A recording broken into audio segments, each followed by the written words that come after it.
प्यारे साथियों, मैं सूरज स्वागत करता हूं आपका अपने YouTube channel update ITI career में। प्यारे साथियों, थ्योरी क्लास में आज हम आप लोग के साथ फिर से जुड़ चुके हैं और आज एक नया टॉपिक जानने वाले हैं। इस टॉपिक में बता दें आपको, इस टॉपिक की एक खासियत है जो कि आपके फिटर, टर्नर, मशीनिस्ट या तो कोई भी ऐसा ट्रेड जो कि मैकेनिकल फील्ड हो या तो इलेक्ट्रिकल फील्ड हो, कोई सा भी फील्ड हो, या तो कारखाने हो या तो हमारा वर्कशॉप हो, कहीं पे भी इस टॉपिक का नॉलेज होना हमें ज़रूरी है। क्यों हम ऐसा कह रहे हैं, तो इसके लिए मैं बता दूं आपको कि आज का जो टॉपिक है वो सबसे पहले मैं बता दूं कि फायर एंड फायर एक्सटिंग्विशर है।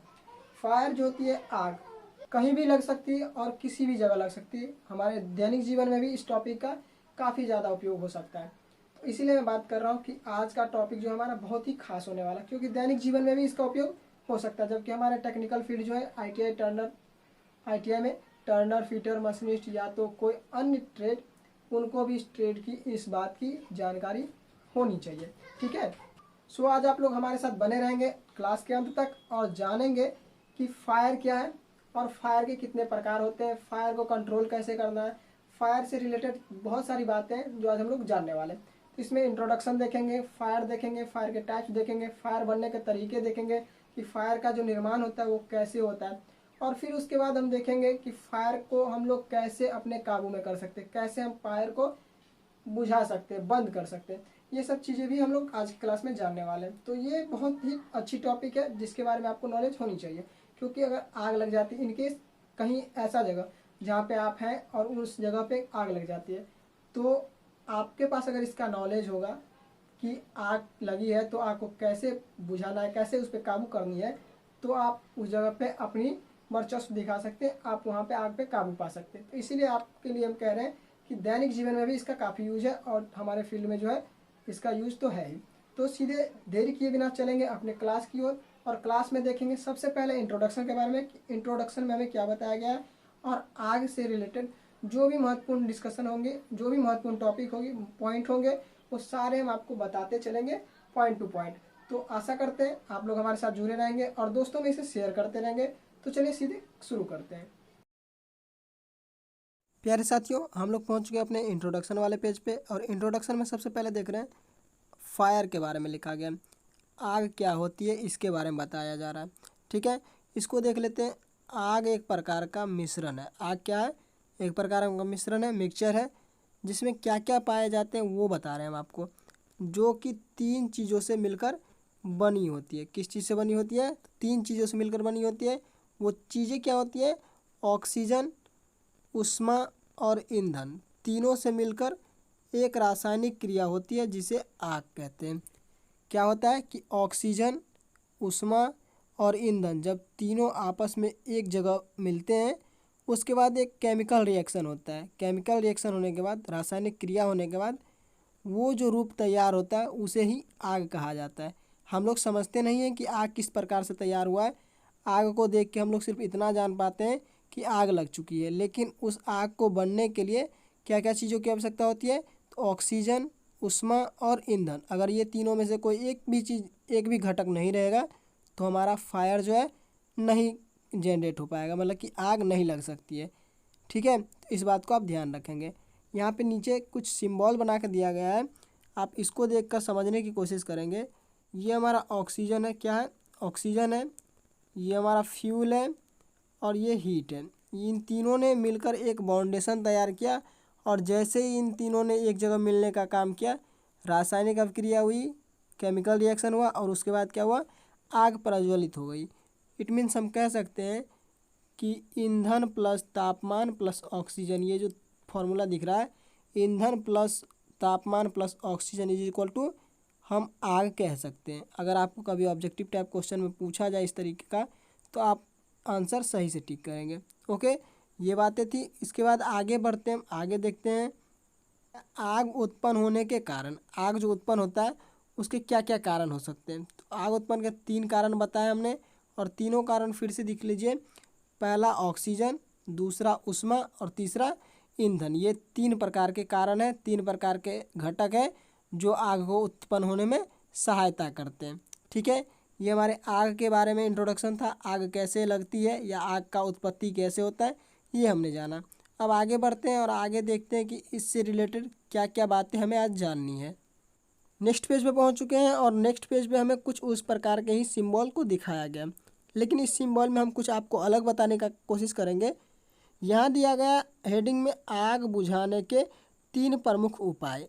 इससे पहले हमने अभी बताया कि आग किसे कहते हैं और आग लगने के क्या क्या कारण हो सकते हैं, क्या क्या घटक है जिसकी वजह से क्या होता है, आग लगती है। लेकिन अब हम बताएंगे कि आग बुझाने के 3 जो कारण है, 3 प्रमुख उपाय जो है वो क्या क्या है। तो मैंने पहले ही बताया कि आग जो है 3 चीज़ों का मिश्रण है। वो क्या क्या है, तो ईंधन, तापमान और ऑक्सीजन, ये 3 चीज़ें हैं जिसकी वजह से क्या होता है, आग की उत्पत्ति होती है। और अगर मान के चले कि आप और आपके दोस्त के बीच क्या हुआ, लड़ाई हो गई, और वो लड़ाई जो है कुछ ज़्यादा बढ़ गई, आप लोग हाथापाई पे उतर चुके हैं, तो उस समय में लोग क्या करेंगे कि आप दोनों की लड़ाई को छुड़ाने के लिए आप दोनों को अलग अलग कर देंगे, एक दूसरे से दूर कर देंगे, जिससे क्या होगा कि लड़ाई ना हो पाएगी। तो उसी तरीके से जब हम जानते हैं कि आग को उत्पत्ति होने के लिए, आग को जलने के लिए 3 चीज़ों की आवश्यकता होती है, ऑक्सीजन, हीट एंड फ्यूल। तो अगर हम इसमें से किसी एक को भी अगर हटा देते हैं, दूर कर देते हैं, तो क्या होगा, हमारा आग जो है नहीं जल पाएगा। जैसे कि अगर हम ऑक्सीजन को हटा देंगे तो आग नहीं जल पाएगा, ऊष्मा को हटा देंगे तो भी आग नहीं जल पाएगा, और ईंधन को हटा देंगे तो भी हमारा आग क्या होगा, जलने से बंद हो जाएगा। तो ये बातें हैं, इस बातों को हम गौर से आगे डीप में जानेंगे कि अगर हम ऑक्सीजन को हटाते हैं तो उसे क्या कहते हैं, अगर हम ऊष्मा को हटाते हैं, हीट को हटाते हैं तो क्या कहते हैं, अगर हम ईंधन या फ्यूल को हटाते हैं तो उसे क्या कहेंगे। तो ये हम अगले पेज पे जानेंगे। अगले पेज पे चलते हैं और समझते हैं कि आगे हमें क्या कहा गया है। ठीक, अगले पेज पे पहुंचने के बाद हम लोग देख रहे हैं आग बुझाने के 3 प्रमुख उपाय जो थे, इसी के बारे में हमें थोड़े डीप में जानकारी दी गई है, गहराई में बताया गया है। पहला ऑप्शन में देख रहे हैं आप, ऑक्सीजन। ऑक्सीजन का मतलब क्या हुआ कि जब आग लग चुकी है, इट मीन्स हम समझ रहे हैं कि आग लग चुकी है, मतलब 3 चीज़ जरूर होंगे, ऑक्सीजन, फ्यूल और हीट, ये 3 चीज़ होंगे ही होंगे। लेकिन अगर उसमें से हम ऑक्सीजन को हटा रहे हैं, पहला हमने टॉपिक दिया क्या, ऑक्सीजन को हम क्या कर रहे हैं, हटा रहे हैं, तब क्या होगा। तो इस बात को समझिए, अगर हम ऑक्सीजन को हटाते हैं तो आग के ऊपर गीला कपड़ा डालना या फोम प्रकार के अग्निशामक यंत्र के द्वारा आग को बुझाना, जिससे वहाँ ऑक्सीजन की कमी हो जाती है। क्या होती है, ऑक्सीजन की कमी हो जाती है, ऑक्सीजन क्या होता है वहाँ से हट जाता है। तो ऐसे काम को क्या कहेंगे, ऐसे प्रक्रिया को क्या कहेंगे, तो स्मूथरिंग कहेंगे। क्या कहेंगे, स्मूथरिंग कहेंगे। इस बात को आप याद रखेंगे, ये ऑब्जेक्टिव टाइप क्वेश्चन में बार बार पूछे जाते हैं कि अगर हम आग से ऑक्सीजन को अलग कर देते हैं फायर एक्सटिंग्विशर या किसी अन्य विधि द्वारा, तो उस प्रक्रिया को क्या कहा जाता है। तो आपको स्मूथरिंग में टिक करना है। ओके, नेक्स्ट पॉइंट है हमारा दूसरा पॉइंट, ऊष्मा। अगर हम ऊष्मा को अलग करते हैं, हीट को अलग करते हैं, तो क्या होता है, तो जब आग को पानी के द्वारा क्या करते हैं, पानी के द्वारा बुझाकर ताप को ख़त्म करते हैं, मतलब कि टेम्परेचर को कम करते हैं, तो क्या होता है, यह विधि कूलिंग कहलाती है। क्या कहलाती है, कूलिंग प्रोसेस। ओके, इस बात को आप ध्यान रखेंगे, ये सब ऑब्जेक्टिव टाइप क्वेश्चन में बनते हैं। तीसरा है हमारा ईंधन, मतलब कि फ्यूल। अगर हम आग से फ्यूल को क्या करते हैं, अलग करने की कोशिश करते हैं, तो आग जलने के लिए ईंधन की मात्रा को समाप्त करना, जो साधन होगा जिसमें आग पकड़ी है, वो जो साधन होगा, जिस साधन की वजह से क्या हुआ, आग की प्रज्वलित हुई है, तो उसे अगर हम अलग करते हैं तो उसको क्या कहते हैं, तो स्टार्विंग प्रक्रिया कहते हैं। अगर ऐसा करते हैं, आग को बंद करने के लिए क्या करते हैं, ईंधन को दूर करते हैं, तो स्टार्विंग कहलाती है। तो ये 3 प्रोसेस थे। अगर ऑक्सीजन को अलग करते हैं तो वो क्या कहलाता है, तो स्मूथरिंग कहलाता है। अगर हम लोग टेम्परेचर को कम करते हैं तो क्या कहलाता है, कूलिंग कहलाती है। और अगर हम लोग फ्यूल को अगर दूर करते हैं, फ्यूल को हटाते हैं, तो हमारा स्टार्विंग प्रोसेस होता है। ठीक है, ये 3 प्रकार के प्रोसेस थे जो कि हम आग बुझाने में अलग अलग तरीके से करते हैं। नेक्स्ट पेज पे चलते हैं, आगे क्या बताया गया हमें उस बात को देख रहे हैं। अगला पेज पे हम लोग पहुंच चुके हैं और अगले पेज पे दिखाया गया है हमें किसी वर्कशॉप कारखानों में आग लगने के कारण। अब जब हम जानते हैं कि आग जो है 3 कारणों से लग सकती है, आग को बुझाने के लिए 3 प्रमुख उपाय जो हैं वो भी हम लोगों ने जान लिया। इसके बाद हम जानेंगे कि हम लोग जो वर्कशॉप में काम करते हैं या तो कोई कारीगर कारखानों में काम करते हैं, तो वहाँ जो आग लगते हैं किस कारण से आग लगते हैं, क्या ऐसा काम होता है, क्या ऐसा कारण होता है, क्या ऐसी गलती होती है जिसकी वजह से क्या होता है, आग लगती है और क्षति होती है। तो इस बात को देखेंगे। पहले में दिखाया गया बिजली के तारों के ढीले कनेक्शन। अगर बिजली का तार का ढीला कनेक्शन होगा तो शॉर्ट सर्किट होगी, और शॉर्ट सर्किट होगी तो उसकी वजह से हो सकता है कि आग लगने की संभावना हो। सेकंड में बिजली के तारों पर ज़्यादा लोड। इट मीन्स क्या हुआ कि अगर बिजली का पावर कम है और उस पर ज़्यादा मशीन का लोड, ज़्यादा लोड दे दिया जाए तो वो ज़्यादा लोड होने की वजह से भी, जिसकी वजह से भी आग लगने की संभावना बढ़ जाती है। तीसरा है विस्फोटक व ज्वलनशील पदार्थ का ध्यान न रखना। वर्कशॉप में, कारखानों में बहुत ऐसे जगह होते हैं जहाँ क्या होता है, ज्वलनशील पदार्थ या तो विस्फोटक पदार्थ रखे रहते हैं, ठीक है। और ऐसे जगहों पे अगर हम अच्छे तरीके से नहीं रखते हैं, इसकी देखभाल सही तरीके से नहीं करते हैं, तो वहाँ भी आग लगने की संभावना क्या होती है, बढ़ जाती है। बिजली के शॉर्ट सर्किट से होता है, बिजली में जब शॉर्ट सर्किट होता है किसी कारणवश तो भी आग लग सकती है। धूम्रपान करने से, अगर वर्कशॉप में कोई कारीगर धूम्रपान करते हैं तो इसकी वजह से भी आग लगने की संभावना बढ़ जाती है, क्योंकि वर्कशॉप में क्या होता है कि बहुत ऐसे ज्वलनशील पदार्थ होते हैं, या तो बहुत सारे ऐसे मेटल्स होते हैं, बहुत सारे ऐसे मशीन होते हैं जिसमें ऑयल भरे होते हैं, तो उसमें अगर हम आग की थोड़ी सी भी चिंगारी डालें तो वो आग का बड़ा रूप ले सकता है, ठीक है। उसके बाद है तेज़ चलने वाले मशीन के पार्ट में तेल न देने से। अगर मशीन कंटिन्यूसली चल रही है और उसके घर्षण वाले पार्ट में अगर हम तेल नहीं देते हैं, ग्रीसिंग नहीं करते हैं, तो वो घर्षण के कारण बहुत ज़्यादा हीट हो जाएगा, और हीट होने की वजह से क्या होगा, वहाँ आग पकड़ने का डर रहता है। उसके बाद घर्षण वाले पार्ट में ऑयल न देने से, यही बात हो गई कि मशीन में अगर ऑयल नहीं देते हैं या घर्षण वाले पार्ट में ऑयल नहीं देते हैं तो आग पकड़ने का कारण बन सकता है। फिर आगे है मशीन पर लगातार काम और ओवर हीटिंग से। मशीन पे लगातार काम करते रहेंगे, मशीन को रेस्ट नहीं देंगे, मशीन को हम ठंडा नहीं होने देंगे, वो धीरे धीरे गर्म होते होते क्या होगा, हीट होते होते आग पकड़ सकता है। ये भी कारण हो सकती है हमारे वर्कशॉप या कारखानों में आग पकड़ने की। इस बात को आप ध्यान रखेंगे। तो ये कुछ बातें थी जिसको हमें जानना था कि आग क्यों लगते हैं किसी भी वर्कशॉप में या तो किसी भी कारखानों में, ठीक है। आप इसको नोट कर लेंगे और अपने नोट्स बुक में लिख लेंगे। ओके, आगे बढ़ते हैं, नेक्स्ट पेज पे चलते हैं हम लोग। जब हम लोगों ने देख लिया कि आग कैसे लगते हैं, आग लगने के बाद हमें क्या करना चाहिए, आग जो होता है कई प्रकार के होते हैं, इन बातों को हमें जानना है, क्योंकि ऐसा भी हो सकता है कि आग जब लग जाए हमारे वर्कशॉप में या तो कहीं कारखानों में या तो दैनिक जीवन कहीं भी, तो क्या होगा कि अगर हम आग के बारे में नहीं जानेंगे तो हम गलती से आग को बुझाने के कारण ही भी अपने आप को खतरे में डाल सकते हैं। इट मीन्स हम कहना ये चाहते हैं कि अगर मान के चलिए कि घर में बिजली की तार से आग लग चुकी है और उस समय हमें जानना है कि बिजली के वायर से जो लगी आग है उस पर हम क्या करें जो आग पे काबू पाया जा सके। अगर कोई इंसान नहीं जानता है तो वो क्या जानेंगे, आग पे पानी डालने से आग बुझ जाती है, लेकिन उन्हें ये याद नहीं होगा, ये पता नहीं होगा कि बिजली की आग पे अगर हम पानी डालते हैं तो हमारे साथ दुर्घटना हो सकती है। इसीलिए हमें आग के प्रकार को जानना बहुत ही ज़रूरी है। इसीलिए हम आपको आग के प्रकार के बारे में सबसे पहले बताते हैं। तो यहाँ लिखा हुआ टाइप्स ऑफ फायर, फायर कितने प्रकार के होते हैं इसको देखना है। पहले नंबर पे देख रहे हैं, ये हमारा क्लास ए फायर है, ठीक है। क्लास ए फायर में क्या आता है, लकड़ी, कपड़ा या तो कॉटन का जो भी आग होता है वो हमारा आता है क्लास ए फायर में। ओके, बी की बात करें, क्लास बी फायर बताया गया यहाँ पे। क्लास बी फायर जो होता है वो ऑयल से लगने वाले, जैसे केरोसिन तेल, पेट्रोल, डीजल, इन सब चीज़ों से लगने वाले आग को क्लास बी फायर में रखा गया है। फिर होता है class C fire. Class C fire के बारे में बता दें, क्लास सी फायर जो होता है वो गैस से लगने वाले, एलपीजी, सीएनजी, ये सब गैस जो होती है इसकी वजह से अगर आग लगती है तो वो क्लास सी में आते हैं। उसके बाद डी के बारे में है क्लास डी फायर, जो कि इलेक्ट्रिक से या तो किसी ज्वलनशील पदार्थ जैसे कि तेजाब हो या तो कोई अन्य ऐसे द्रव्य जिसकी वजह से आग पकड़ती है, उसे क्या कहा गया, तो क्लास डी फायर में रखा गया। यहाँ आप देख सकते हैं ओवर हीटिंग की वजह से आग लगी है, ठीक है। तो ये क्लास डी में है। ये हमारा फायर का टाइप्स था। अब फायर के टाइप्स को हम लोग बारी बारी से डीपली जानेंगे कि इसे कैसे हम लोग समझेंगे कि ये कौन सा आग है, और उसके बाद इसे बुझाने के लिए कैसे हम लोग कंट्रोल करेंगे इस पे, इन सब बातों को हम देखते हैं। तो सबसे पहले हम लोग क्लास ए फायर के बारे में देखेंगे कि क्लास ए फायर जो है क्या है और इसको कंट्रोल करने के लिए हमें क्या करना चाहिए। तो ए फायर के बारे में बताया गया, जो आग लकड़ी का कोयला, पत्थर का कोयला, पेपर, कपड़ा, सॉलिड मटेरियल इत्यादि से जलाई जाती है या लगती है।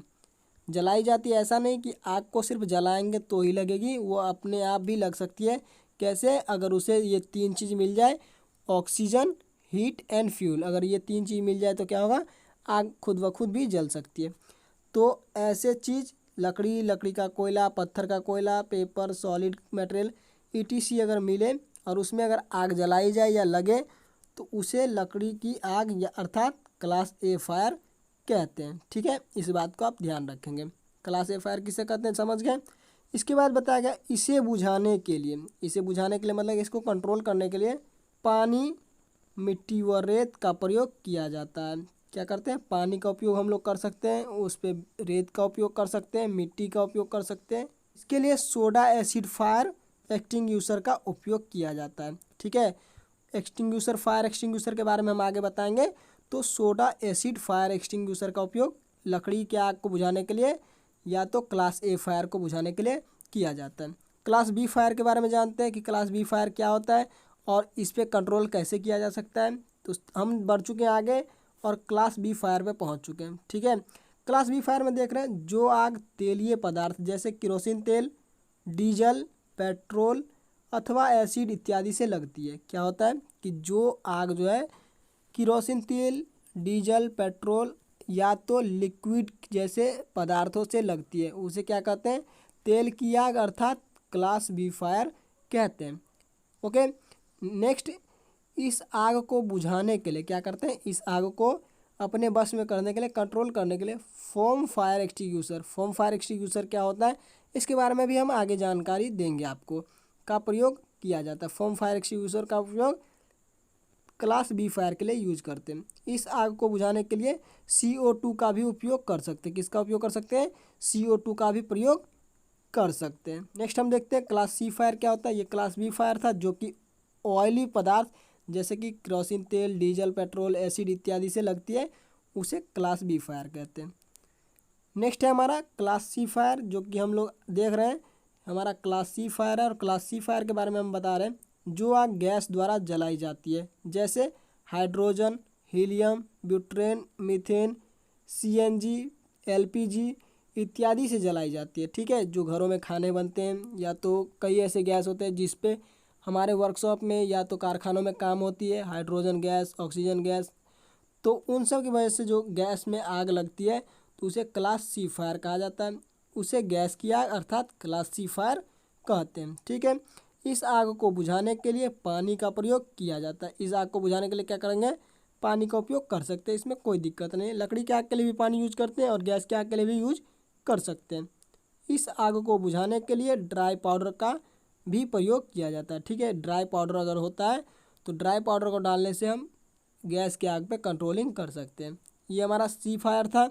अब क्लास डी फायर के बारे में देखते हैं कि क्लास डी फायर क्या है और इसके बारे में समझने की कोशिश करते हैं।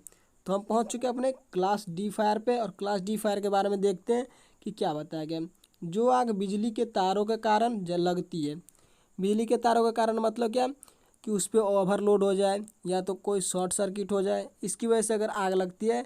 या दहनशील धातुएं मतलब कि कोई ऐसी मेटल हो जिसमें क्या हो कि वो अपने कारण से उसकी ओवर हीटिंग के कारण से आग पकड़ ले, जैसे कि मैग्नीशियम होता है, एल्यूमिनियम होता है और पोटेशियम होता है। ये सब जो पदार्थ हैं इसमें ओवर हीटिंग की वजह से आग पकड़ने की संभावना रहती है। तो ये फायर जो होगा वो क्लास डी फायर होगा। आदि में लगने वाली आग को क्लास डी फायर कहते हैं और इसे बुझाने के लिए CTC फायर एक्सटिंग्यूशर का उपयोग करते हैं। CTC का फुल फॉर्म बता दें तो होता है कार्बन टेट्रा क्लोराइड। क्या होता है? कार्बन टेट्रा क्लोराइड होता है, जो कि आप यहाँ देख रहे हैं। ये जो फायर थे, इस फायर को कंट्रोल करने के लिए हमने एक्सटिंग्यूशर का बात बताया। तो एक्सटिंग्यूशर को हम लोग समझेंगे कि एक्सटिंग्यूशर क्या है, वो कैसे काम करता है और इसकी पहचान हम लोग कहाँ करेंगे, कैसे करेंगे। ठीक है, तो इसके लिए आगे चलेंगे तब हमें समझ में आएगा। तो आगे बढ़ रहे हैं। आगे बढ़ने से पहले मैं प्यारे साथियों आपको बता दूं कि मैंने स्टार्टिंग में ही बताया था आपको कि ये क्लास, आज का क्लास हम लोग को अपने टेक्निकल क्षेत्र में, जो हम लोग अपने वर्कशॉप में या तो कारखानों में काम करते हैं, जो इंजीनियर काम करते हैं, उनके लिए बहुत ही आवश्यक क्लास है। लेकिन इसके अलावा मैंने ये भी बताया था कि ये क्लास दैनिक जीवन के लिए भी काफ़ी उपयोगी हो सकता है। तो दैनिक जीवन में जो आग लगते हैं, जैसे कि किचन में आग लगना या तो घरों में आग लगना, तो ये सब आग जो हमारे टेक्निकल फील्ड से थोड़ी हट के है, इसीलिए इसे अलग नाम से जाना जाता है। और उस नाम को क्लास ई और क्लास एफ फायर बोला जाता है, जिसको हम शॉर्ट में थोड़ा बता देते हैं। आपको इसे याद रखना है, इससे ज़्यादा क्वेश्चन नहीं आते हैं। आपको क्वेश्चन जो आते हैं वो क्लास ए से लेकर डी तक आता है। क्लास ए फायर क्या है, क्लास बी फायर क्या है, क्लास सी फायर क्या है और क्लास डी फायर क्या है। ठीक है, इन सब चीज़ों से ज़्यादातर क्वेश्चन बनते हैं, जबकि ये जो है हमारा नॉर्मल जनरल यूज के लिए होता है, इसीलिए हम आपको थोड़ी सी डिस्कशन करवा देते हैं। बस इसे आप नॉलेज में रखेंगे। क्लास ई फायर के बारे में देख रहे हैं। क्लास ई फायर किसको कहते हैं? तो जो आग बिजली के कारण, बिजली के उपकरण जैसे कंप्यूटर, ट्रांसफार्मर या बिजली के पैनल्स आदि में लग जाते हैं, वो इस श्रेणी में आती है। अब समझ में आया तो ठीक है, अगर नहीं आया तो मैं फिर से एक बार रिपीट कर देता हूँ कि मान के चलिए आपके घर में कंप्यूटर है, आप कंप्यूटर पर वर्क कर रहे हैं और कंप्यूटर चला रहे हैं। किसी कारणवश वोल्टेज बहुत तेज़ आ गई, मतलब कि उस दिन जो है आप जब कंप्यूटर पे काम कर रहे थे तो आपके घर में बिजली की सप्लाई बहुत तेज़ हो गई और वोल्टेज बहुत ज़्यादा हो गई, तो वो आपके कंप्यूटर का क्या करता है, डैमेज कर देता है, और जिसकी वजह से क्या होता है कि कभी कभी आग भी लग जाते हैं। तो ये जो तरीका हुआ, ये जो कारण हुआ, ये जो घटना थी, तो इसकी वजह से आपके कंप्यूटर में आग लगा, वो कारण ये हमारे क्लास ई फायर में आएंगे, जो कंप्यूटर में आग लगा। ठीक है, बिजली की आग को हम क्लास ई फायर में नहीं रखेंगे। अगर बिजली की आग लगती है तो क्लास डी में रहेगा, लेकिन अगर उपकरण में लगते हैं तो उसे क्लास ई फायर बोलते हैं। क्लियर है यहाँ तक? नेक्स्ट देख रहे हैं क्लास एफ फायर के बारे में। क्लास एफ फायर क्या होता है? तो क्लास एफ फायर के बारे में बताया गया है, रसोई घर में तेल या अन्य सामग्री से लगने वाली आग को इस श्रेणी में रखा गया है, जैसे कि खाना बनाने वाले उपकरण, जैसे तलने वाले बर्तन। अगर घर में क्या हो कि मम्मी खाना बना रही है और उसमें तेल डली हुई है कढ़ाई में, और वो तेल काफ़ी हीट होने की वजह से उसमें आग जल जाती है और वो आग जो है बड़ा विकराल रूप ले लेता है, तो उस आग को क्या कहेंगे? तो क्लास एफ फायर कहेंगे। ठीक है, आगे बढ़ते हम लोग। प्यारे मित्रों, आगे बढ़ते ही हमें देख रहा है आग बुझाने के साधन, फायर फाइटिंग इक्विपमेंट्स। मतलब कि आग जो लगती है, आग लगने के बाद हमें क्या करना चाहिए, जो हम आग पे काबू पा सकते हैं, और आग पे काबू पाने के लिए ऐसा क्या इक्विपमेंट होता है जिसका उपयोग करके हम आग पे काबू पाएंगे, तो उसके बारे में बता रहे हैं। पानी से भरे बाल्टी होने चाहिए, पानी के भरे बाल्टी से हम अगर डालते पानी तो हम आग पे काबू पा सकते हैं। दूसरा है रेत से भरे बाल्टी। कभी कभी हमने अभी बताया कि कोई कोई ऐसी आग होती है जिस पे हम रेत डालते हैं तो भी हम आग पे कंट्रोलिंग कर सकते हैं, राख डालते हैं तो भी हम कंट्रोलिंग कर सकते हैं। उसके बाद कैनवास सीट जो होती है, जिसे हम लोग गांव घर की भाषा में कंबल बोलते हैं, उसका भी उपयोग करके हम आग पे कंट्रोलिंग कर सकते हैं। ठीक है, अग्निशामक यंत्र मतलब कि फायर एक्सटिंग्विशर, जिसका उपयोग करके हम लोग आग पे अपना पकड़ बना सकते हैं, काबू कर सकते हैं। तो ये था हमारा फायर फाइटिंग इक्विपमेंट्स। इसके बारे में हम लोग डीपली जानेंगे। तो पानी से भरे बाल्टी जो है, इसके बारे में जानना कोई ख़ास नहीं है। पानी जो है बाल्टी में भरा रहेगा, हम उसका उपयोग करके फायर पे कंट्रोलिंग करेंगे। रेत के भरे बाल्टी से भी वही बात है। कैनवास सीट अगर हमारे पास है तो हम उसका उपयोग करेंगे और हम उस पर आराम से अपना कंट्रोल कर लेंगे। लेकिन फायर एक्सटिंग्विशर जो है, इसमें अलग अलग प्रकार के अलग अलग लिक्विड होते हैं और उनका अलग अलग प्रकार से यूज़ किया जाता है। तो फायर एक्सटिंग्विशर के बारे में हम लोग थोड़ा जानेंगे, ज़्यादातर डीप में जानेंगे। तो चलते हैं आगे बढ़ते हैं और जानते हैं इसके बारे में कि फायर एक्सटिंग्विशर क्या होता है। तो हम आगे बढ़े हैं और आगे जाने के बाद हमें दिख रहा है फायर एक्सटिंग्विशर अग्निशामक यंत्र क्या होता है। ठीक है, इसके बारे में हम बता दें आपको। तो यह आग बुझाने का यंत्र है। क्या है? यह आग बुझाने का यंत्र है जिसे आग बुझाने के लिए प्रयोग किया जाता है। ठीक है, क्या करने के लिए प्रयोग करते हैं? तो आग बुझाने के लिए, आग पे कंट्रोलिंग करने के लिए इसका उपयोग करते हैं फायर एक्सटिंग्विशर का। इसे वर्कशॉप या कारखानों में उचित स्थान पर लटका कर रखा जाता है। क्या करते हैं? तो वर्कशॉप जो होता है, या तो हम जहाँ भी फायर एक्सटिंग्विशर को रखते हैं तो उसे एक सुनिश्चित स्थान पे लटका कर रखा जाता है। अब लटका कर क्यों रखा जाता है ये हम बता रहे हैं आपको। अगर मान के चलिए आपके वर्कशॉप में बहुत सारी मशीनें हैं और बहुत सारी मशीनों के बीच में हम कहीं रख देंगे फायर एक्सटिंग्विशर, तो आग लगने के वक्त कौन ऐसा व्यक्ति है जो उसे ढूंढने के लिए जाएगा। इसीलिए इसे एक निश्चित स्थान पे, सुनिश्चित स्थान पे, अच्छे स्थान पे लटका कर रखा जाता है ताकि ये आपको दूर से भी दिखाई दे और आप इसके पास आसानी से पहुंच सके। ठीक है, इसीलिए इसे लटका कर एक सुनिश्चित स्थान पे रखा जाता है। इसमें आग के प्रकार के अनुसार गैस व रसायन भरे होते हैं जिससे आग को बुझाया जाता है। समझ गए कि फायर एक्सटिंग्विशर क्या है। तो फायर एक्सटिंग्विशर आग बुझाने का यंत्र है जिसका प्रयोग आग को बंद करने के लिए करते हैं और इसमें अलग अलग प्रकार के रसायन भरे होते हैं। जबकि इसे क्या करते हैं तो एक सुनिश्चित स्थान पर लटका कर रखता है। क्यों? क्योंकि आवश्यक समय में हम इसे आसानी से देख सकें, इसके पास आसानी से पहुंच सकें और इसका उपयोग आसानी से कर सकें, इसीलिए इसे लटका कर रखा जाता है सुनिश्चित स्थानों पे। ठीक है, ये हमारा फायर एक्सटिंग्विशर का परिभाषा था। अब देखते हैं कि फायर एक्सटिंग्विशर में हमने जैसे ही बताया कि रसायन अलग अलग प्रकार के होते हैं, अलग अलग प्रकार के गैस होते हैं, तो ये क्या क्या हो सकते हैं इसके बारे में समझते हैं। Now the next topic, types of fire extinguisher. ये जो हमने देख रहा है ये हमारा फायर एक्सटिंग्विशर के टाइप के बारे में दिखाया जा रहा है और ये हम देखेंगे फायर एक्सटिंग्विशर क्या क्या होता है। तो यहाँ आप लोग 5 प्रकार के फायर एक्सटिंग्विशर देख रहे हैं। पहला है वाटर फायर एक्सटिंग्विशर, दूसरा है फोम फायर एक्सटिंग्विशर, तीसरा ड्राई पाउडर फायर एक्सटिंग्विशर और चौथा है CO2 फायर एक्सटिंग्विशर और पांचवा है halon fire extinguisher. Halon fire extinguisher को CTC फायर एक्सटिंग्विशर भी बोला जाता है। ये एक ही होते हैं। ठीक है, तो ये 5 प्रकार के फायर एक्सटिंग्विशर हैं जिसके बारे में हमें पढ़ना है और समझना है। वाटर फायर एक्सटिंग्विशर जो है वो क्या है, तो वाटर फील्ड फायर एक्सटिंग्विशर के बारे में हम बता रहे हैं आपको। ये जो है क्लास A की आग को बुझाने के लिए वाटर एक्सटिंग्विशर का उपयोग किया जाता है। ठीक है, क्लास A की फायर मतलब कि लकड़ी का आग, पेपर का आग या तो कपड़ा का आग, ये जो होगा उसके लिए उपयोग किया जाएगा। ये बात को आप ध्यान रखेंगे। वाटर एक्सटिंग्विशर का रंग लाल होता है। कैसा रंग होता है इसका? एक बात मैं बता दूं आपको, इस बात को आप हमेशा याद रखेंगे। फायर एक्सटिंग्विशर का कलर आपको हमेशा याद रहना चाहिए कि किस फायर एक्सटिंग्विशर का कलर किस प्रकार का होता है। आपको हर एक में हम आपको कलर के बारे में बताएंगे और इसको आप याद रखेंगे। ऑब्जेक्टिव टाइप क्वेश्चन बारी बारी से बहुत बार पूछा जाता है और अलग अलग कंपटीशन एग्जाम में पूछा जाता है कि लकड़ी की आग को बुझाने के लिए किस कलर के फायर एक्सटिंग्विशर का यूज़ करेंगे। तो आपको याद रखना है कि लाल कलर के फायर एक्सटिंग्विशर का यूज़ करेंगे। इसी तरीके से पूछ सकता है कि आपको बिजली की आग को बुझाने के लिए किस रंग का फायर एक्सटिंग्विशर यूज़ करेंगे। तो आगे हम बताएंगे और आप इस बात को याद रखेंगे कि इसके लिए कौन सा चीज़ यूज़ करेंगे, तो आपको तकलीफ़ कम होगी, कठिनाई कम होगी। ठीक है, कलर बहुत ही मायने रखता है, तो आप लोग इस बात को समझ के रहेंगे।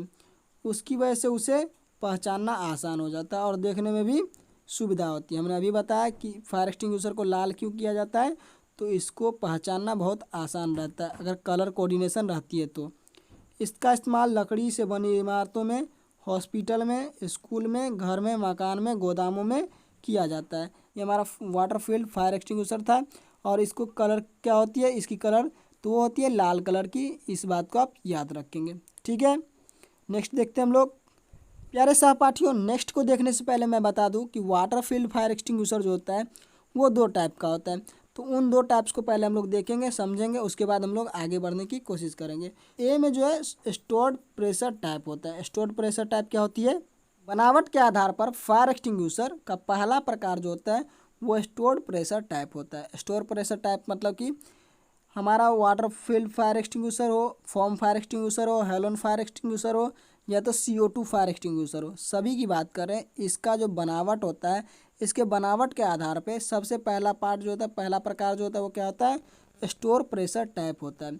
इसमें एक्सटिंग्विशर के सीधे रिफिल करते समय, इसमें जब रिफिल करते हैं एक्सटिंग्विशर में तो क्या करते हैं, हॉर्स लगाकर सीधे प्रेशराइज मशीन की सहायता से नियंत्रित प्रेशर पर सीधे अग्निशामक को प्रेशराइज किया जाता है। मतलब कि इसको जब रिफ़िल करना होता है, इसमें जो लिक्विड होते हैं या तो गैस होता है, जो भी चीज़ इसके अंदर भरा रहता है जिस टाइप का भी हो, तो इसमें डायरेक्टली क्या किया जाता है, तो रिफ़िल में नोज लगाकर, हॉर्स लगाकर सीधे ही इसे प्रेशर पे अग्निशामक को प्रेशराइज करके उसकी लिक्विड को कंप्लीट करके भर दिया जाता है। ठीक है, ये हमारा पहला टाइप था। दूसरे टाइप को देखेंगे। दूसरा टाइप क्या है, तो ये हमारा gas cartridge type. Gas cartridge type कैसा होता है तो इसको समझते हैं।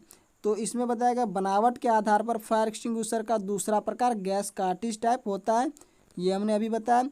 ये सभी प्रकार के लिए होंगे जिसमें अग्निशामक में प्रेशर के लिए क्या करते हैं, तो जिस अग्निशामक में प्रेशर के लिए अलग से एक छोटी गैस कार्टिज लगाई जाती है। गैस कार्टिज एक छोटी सी लगाई जाती है, आप पिक्चर में देख सकते हैं, यहाँ पे छोटी सी गैस कार्टिज लगाई गई है। उसके बाद इसमें बताया गया कि इसमें कार्बन डाइऑक्साइड को प्रेशराइज करके भरा जाता है। अलग से कार्बन डाइऑक्साइड भरी जाती है, एक अलग सी ट्यूब होती है जिसमें कि कार्बन डाइऑक्साइड को अलग से भरा जाता है और वो रिएक्ट करके काम करता है और उसकी मदद से फायर सिलेंडर में मौजूद एक्सटिंग्विशर मीडिया बाहर निकलता है। ठीक है, वो ट्यूब जो होता है उसमें CO2 भरा रहता है, वो रिएक्शन के बाद अंदर जो लिक्विड होता है वो बाहर निकलने का काम करता है। तो ये हमारा गैस कार्टिज टाइप था और स्टोर्ड प्रेशर टाइप था, जो दो प्रकार के होते हैं फायर एक्सटिंग्विशर। अब हम लोग वाटर फील्ड फायर एक्सटिंग्विशर को देख चुके थे। दूसरा ड्राई पाउडर फायर एक्सटिंग्विशर कैसा होता है और वो किस प्रकार काम करता है इसको समझेंगे। और आगे देख रहे हैं हम लोग पहले फोम फायर एक्सटिंग्विशर के बारे में। फोम फायर एक्सटिंग्विशर जो होता है वो क्या होता है, तो इसका इस्तेमाल क्लास ए और क्लास बी की आग को बुझाने के लिए किया जाता है। इससे पहले जो हमने वाटर फील्ड फायर एक्सटिंग्विशर को देखा था तो उसका उपयोग जो था हम केवल क्लास ए फायर के लिए करते थे, जबकि हम लोग फोम फायर एक्सटिंग्विशर का उपयोग कहाँ करेंगे तो क्लास ए और क्लास बी दोनों फायर के लिए कर सकते हैं। यह फायर एक्सटिंग्विशर जो होता है वाटर एक्सटिंग्विशर के जैसे ही काम करता है, क्योंकि इसमें भी पानी होता है जो आग को ठंडा करता है और फोम को आग के बीच दीवार का काम करती है। इसमें भी पानी होता है और फोम होती है जो कि क्या करता है, तो आग पानी जो होता है आग को ठंडा करने का काम करता है और फोम जो है उसके बीच में दीवार का काम करता है, जिसकी वजह से ऑक्सीजन की आपूर्ति होती है और क्या होता है आग बुझ जाती है। ठीक है, इसमें परफ्लोरोस्टेन सल्फोनेट का इस्तेमाल किया जाता है। इसका इस्तेमाल स्कूल हॉस्पिटल में किया जाता है। इसका लेवल जो होता है वो क्रीम कलर का होता है। इस बात को आपको हमेशा याद रखना है कि इसका लेवल जो होता है किस कलर का होता है, क्रीम कलर का होता है, जबकि वाटर फायर एक्सटिंग्विशर का रेड कलर का होता है और फोम फायर एक्सटिंग्विशर का क्रीम कलर का होता है। ये हमारा फोम फायर एक्सटिंग्विशर के बारे में था कि ये हमारा क्लास ए और क्लास बी फायर के लिए यूज किया जा सकता है और ये हमारा प्रेशर टाइप या तो गैस कार्टिज टाइप दोनों में पाए जाते हैं। ओके, नेक्स्ट देखते हैं हम लोग नेक्स्ट क्या दिया गया है, नेक्स्ट के बारे में समझते हैं। तीसरा हमारा दिया गया dry powder fire extinguisher. Dry powder fire extinguisher क्या होता है, इसका इस्तेमाल class A class B class C इन तीनों तरह के आगों को बुझाने में होता है। अब ये जो ड्राई पाउडर है सूखा पाउडर, इसका उपयोग हम लोग तीनों तरह के लिए कर सकते हैं, इसीलिए इसे मल्टीपर्पस एक्सटिंग्विशर भी कहा जाता है। मल्टीपर्पस मतलब कि ABC पे हम लोग इसका उपयोग कर सकते हैं, इसीलिए मल्टीपर्पस कहा जाता है। इलेक्ट्रिकल की उपकरणों में लगी आग को ड्राई पाउडर की मदद से हम लोग बुझा सकते हैं, ड्राई पाउडर फायर एक्सटिंग्विशर की मदद से बुझा सकते हैं। अब ये नहीं कि बिजली की आग लगी है वहाँ हम लोग ड्राई पाउडर का उपयोग करें। बिजली के उपकरण जैसे हमने बताया था कंप्यूटर लैपटॉप या तो घर की किसी ऐसी चीज़ जिसमें कि बिजली के कारण आग लगी है, बिजली से आग नहीं लगी है, बिजली के कारण आग लगी है, उस पर हम लोग ड्राई पाउडर का उपयोग कर सकते हैं। इसका इस्तेमाल बंद जगह पर नहीं करना चाहिए। ड्राई पाउडर का उपयोग बंद जगह पे क्यों नहीं करना चाहिए, क्योंकि वहाँ अगर ड्राई पाउडर का उपयोग करते हैं तो जो इसका उपयोग कर रहे हैं उन्हें सांस लेने में आँखों में काफ़ी तकलीफ हो सकती है, क्योंकि ये पाउडर के रूप में होता है और ये पाउडर बहुत तेज़ी से फैलता है, जिसकी वजह से आपके नाक में कान में मुंह में और आँखों में जाने की संभावना रहती है। इसीलिए क्या कहा गया, आँख कान में नाक मुंह में जा सकता है, इसीलिए इसका बंद जगहों पे उपयोग नहीं करना चाहिए। इसका लेवल जो होता है वो किस कलर का होता है, वो नीला कलर का होता है। ये सबसे very very very most important topic है, पॉइंट है, जिसको आपको नोट कर लेना है कि ड्राई पाउडर फायर एक्सटिंग्विशर जो होता है उसका लेवल क्या होता है, तो नीला कलर होता है। सभी कलर को आपको याद रखना है कि किस फायर एक्सटिंग्विशर का कलर किस प्रकार का होता है। अगर आप इस बात को नहीं याद रखते हैं तो आपका आने वाला समय आपको इसके लिए पछतावा करने पे मजबूर कर देगा। ठीक है, इसीलिए इसे याद रखें। नेक्स्ट टॉपिक पे चलते हैं। नेक्स्ट पॉइंट क्या दिया गया हमें, नेक्स्ट पॉइंट के बारे में समझने की कोशिश करते हैं। नेक्स्ट पॉइंट है हमारा CO2 फायर एक्सटिंग्विशर। ये किस प्रकार का होता है, किस प्रकार से काम करता है, इसको समझते हैं। इसका इस्तेमाल प्रथम रूप से इलेक्ट्रिकल उपकरणों में या इलेक्ट्रिकल की वजह से लगने वाली आग को बुझाने के लिए किया जाता है। CO2 की बात कही गई है तो इसका उपयोग इलेक्ट्रिकल के उपकरणों में जैसे कि कंप्यूटर लैपटॉप या तो हमारे घर में पंखे में आग लगी है तो इसको हम बुझाने के लिए CO2 का उपयोग कर सकते हैं। इसमें कार्बन डाइऑक्साइड होता है जो कि आग को जलने से रोकता है। कार्बन डाइऑक्साइड जो होता है हमारे ऑक्सीजन का प्रतिरोध करता है और वो आग को बुझाने में सहायता करती है। इसका लेवल जो होता है क्या होता है, ब्लैक कलर का होता है, ये आप याद रखेंगे, ये मोस्ट इम्पोर्टेंट है, हम बार बार कह रहे हैं आपको। काला कलर होता है, इसका इस्तेमाल जो होता है क्लास बी की आग को बुझाने के लिए भी किया जाता है। साथ ही साथ पेट्रोल डीजल से लगने वाली आग को भी काबू किया जा सकता है। तो पेट्रोल डीजल जो होती है वो क्लास बी में ही आती है, इस बात को आप ध्यान रखेंगे। तो क्लास बी फायर पे हम लोग CO2 फायर एक्सटिंग्विशर का उपयोग कर सकते हैं, ठीक है। और इसका लेवल क्या होता है, तो लेवल ब्लैक होता है, ओके। इसके बाद हम लोग आगे बढ़ते हैं, आगे क्या टॉपिक दिया गया है उसको समझते हैं। नेक्स्ट टॉपिक है हमारा halon fire extinguisher. Halon fire extinguisher क्या है, उसको क्या कहते हैं, कैसे कहते हैं, इस बात को समझते हैं। इसमें कार्बन टेट्राक्लोराइड CTC का हमने फुल फॉर्म बताया था, कार्बन टेट्राक्लोराइड, इस बात को याद रखेंगे। ये ऑब्जेक्टिव टाइप क्वेश्चन में बार बार पूछे जाते हैं, बहुत बार इस क्वेश्चन को देखा गया, ठीक है। अथवा ब्रोमोक्लोरोडाइफ्लोरो मीथेन पाया जाता है, BCF जिसे कहते हैं, जो कि भरा रहता है इसमें, या तो CTC भरा रहेगा या तो ये ब्रोमोक्लोरोडाइफ्लोर जो है वो भरा रहेगा। ये गैस कार्टेज या स्टोर्ड प्रेशर टाइप के हो सकते हैं, हमने अभी बताया था आपको। इसका उपयोग इलेक्ट्रिकल की आग में किया जाता है और इसका लेवल जो होता है वो किस कलर का होता है, वो हरे कलर का होता है, ठीक है। हरे कलर का लेवल होता है CTC या हेलोन फायर एक्सटिंग्विशर का, ये बात आप याद रखेंगे। तो हमने सभी फायर एक्सटिंग्विशर के बारे में बताया, सभी फायर एक्सटिंग्विशर का उपयोग बताया, सभी फायर एक्सटिंग्विशर कैसे काम करता है ये बताया, और सबसे महत्वपूर्ण बात, सबसे इम्पोर्टेंट पॉइंट ये था कि हमने सभी का पहचान, सभी का लेवल बताया, जिससे आप इसे पहचान सकते हैं। और आपको इसे ज़रूर से ज़रूर याद कर लेना, ज़रूर याद रखना है, क्योंकि ये क्वेश्चन बार बार अक्सर पूछे जाते हैं कि वाटर टाइप फायर एक्सटिंग्विशर का कलर कौन सा होता है, CO2 फायर एक्सटिंग्विशर का कलर कौन सा होता है, या तो ड्राई पाउडर फायर एक्सटिंग्विशर का कलर कौन सा होता है।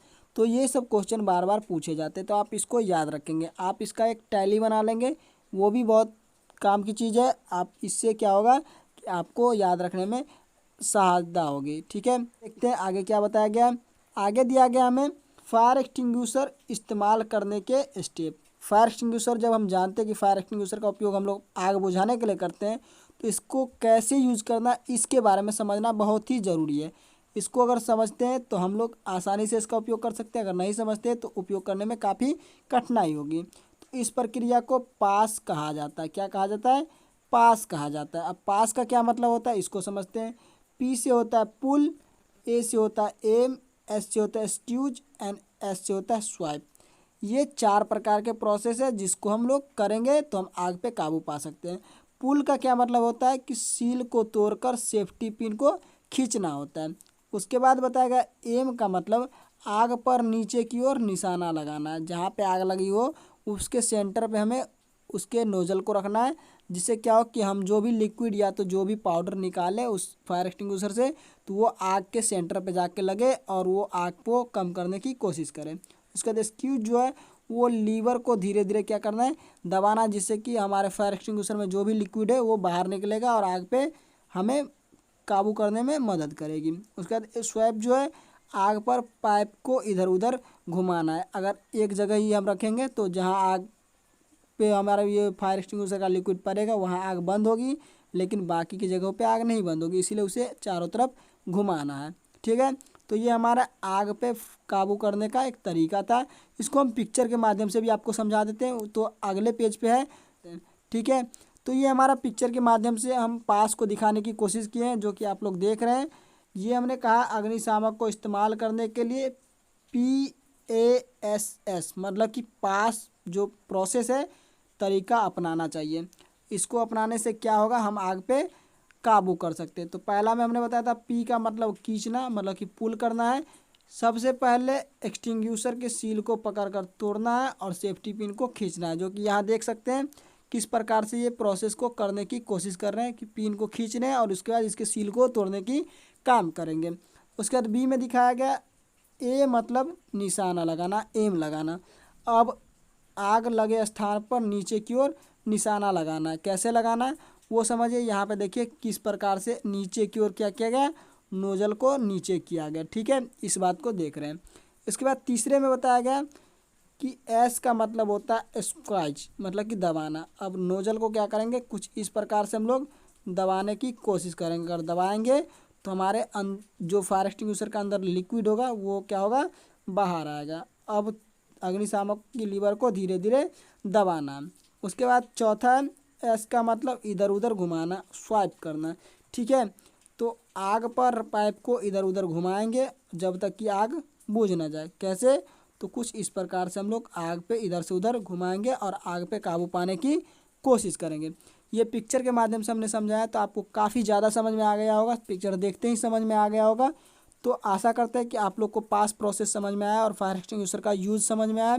आगे जो हमारा टॉपिक है, जो पॉइंट है, उसको समझने की कोशिश करेंगे। ये हमारा आज का आखिरी पेज है और इस पेज के बाद हम लोग आज की क्लास को बंद करेंगे, ख़त्म करेंगे, क्योंकि क्लास भी थोड़ा लंबा होते जा रहा है। तो इस बात को हम ध्यान में रखेंगे। नेक्स्ट टॉपिक है, आग लगने पर हमें क्या करना चाहिए। आग अगर लग जाए घरों में या तो कहीं और भी, तो हमें क्या करना चाहिए जो हम आग पे काबू पा सकते हैं। तो आग लगने पे तुरंत अलार्म बजाना चाहिए। हम जिस कारखाने में रहते हैं, जिस वर्कशॉप में रहते हैं, तो वहाँ पे अलार्म का कोई ना कोई सिस्टम होता है, क्योंकि बड़े बड़े मशीन होते हैं तो मशीन की आवाज़ के कारण लोगों की वॉइस तो सुनाई नहीं देगी। तो एक अलार्म का एक निश्चित स्थान होता है, जिस स्थान के कारण क्या होता है, अलार्म सबको सुनाई देता है। इसीलिए आपको सबसे पहले अलार्म बजाना है, अलार्म की घंटी दबानी है, जिससे क्या होगा कि लोग संकेत हो जाएंगे कि आग लग चुकी है और लोग अपने आसपास में जहाँ भी हो वहाँ से निकलने की, आग से बचने की कोशिश करेंगे। उसके बाद दूसरा है, इसकी सूचना आपको टेलीफोन द्वारा अग्निशामक विभाग को तुरंत देनी चाहिए। अगर आग की लपटें ज़्यादा बड़ी है तो आपको सबसे पहले फायर एक्सटिंग्विशर वाले या तो अग्निशामक वाले विभाग जो हैं उसको कॉल करके इस बात की इन्फॉर्मेशन देने की, जिस जगह पे लोकेशन के साथ कि इस जगह पे आग लग चुकी है और आप आकर इस आग को काबू करने में हमारी सहायता करें। ठीक है, उसके बाद हमारा है तीसरा कि सभी मशीनों को तुरंत बंद कर देना चाहिए। मशीन अगर चलते रहेंगे तो क्या होगा कि उसमें लिक्विड का प्रवाह चलता रहेगा और लिक्विड का प्रवाह चलेगा तो आग को फैलने में काफ़ी आसानी हो जाएगी। और गैस व बिजली के भी सप्लाई को बंद कर देना चाहिए। अगर गैस की सप्लाई को भी करेंगे तो वो भी क्या होगा, आग को फैलने में काफ़ी मदद कर देगा। चौथा हमारा, यदि आपके आसपास आग बुझाने का साधन हो तो उसका उपयोग करना चाहिए, और नहीं हो तो खतरा मोल नहीं लेना चाहिए। ऐसा नहीं कि आपके पास फायर एक्सटिंग्विशर छोटा सा है और छोटे से आग को लेकर आप पूरे आग के बीच में चले जाएं और आपका फायर एक्सटिंग्विशर का लिक्विड ख़त्म हो जाए और आप आग में फंस जाए, तो ऐसा नहीं करना है। आप जब समझते हो कि हम इस फायर एक्सटिंग्विशर की मदद से या तो इसकी मदद से हम आग पे काबू पूरी तरह से पा जाएंगे, तभी आपको उसके लिए एग्री करना है। उससे पहले आपको अपनी जान को जोखिम में नहीं डालना है। ठीक है, नेक्स्ट पाँचवा है, आग लगने पे दरवाज़ा तथा खिड़कियों को बंद करनी चाहिए। बंद करनी चाहिए क्यों, कुंडी नहीं लगाना चाहिए। लेकिन अगर आप किसी वर्कशॉप में, कारखाने में काम कर रहे हैं और उसका दरवाज़ा खुला हुआ है तो आपको दरवाजे को सिर्फ सटा देना है। क्यों, क्योंकि उससे ऑक्सीजन आने में कठिनाई होगी और ऑक्सीजन नहीं मिलेगी। तो ऑक्सीजन की मदद से ही हमारा आग बनता है, हमने पहले ही पेज पे बताया था आपको। तो ऑक्सीजन कम मिलेगी तो आग कम लपटें बनेंगी।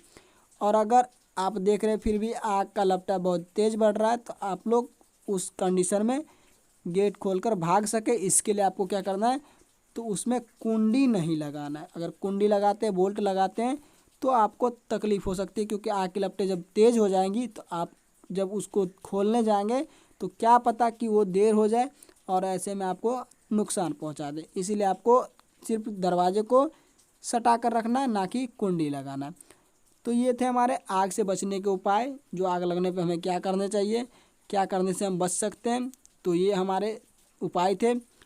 तो आशा करते हैं आपको समझ में आया होगा। और मैं आप लोग के साथ एक बात बता दूं कि आज के क्लास में हम लोगों ने फायर एंड फायर एक्सटिंग्विशर का क्लास लिया और इस क्लास में हम लोगों ने समझने की कोशिश की। सबसे पहले हम लोगों ने इंट्रोडक्शन को देखा, टाइप्स ऑफ फायर को देखा, एक्सटिंग्विशर को देखा, फिर टाइप्स ऑफ फायर एक्सटिंग्विशर को देखा, फायर फाइटिंग इक्विपमेंट्स भी देखे कि हम किस प्रकार से बच सकते हैं। और उसके बाद जो भी हमारे इक्विपमेंट थे फायर एक्सटिंग्विशर जैसे थे, बाल्टी से भरे रेत थे, वो बहुत सारी चीज़ें जो कि हमने बताया। और उसके बाद हम लोगों ने सेफ्टी प्रिकॉशन भी देखा कि हमें क्या करना चाहिए, कैसे करना चाहिए। ठीक है, तो आशा करते हैं आज का क्लास आपको समझ में आएगा। तो आप हमारे वीडियो को लाइक कर देंगे। अगर समझ में नहीं आए तो कोई बात नहीं, डिपेंडेंट अपॉन यू। अगर आपको समझ में आती है तो लाइक करें, नहीं तो कोई बात नहीं है।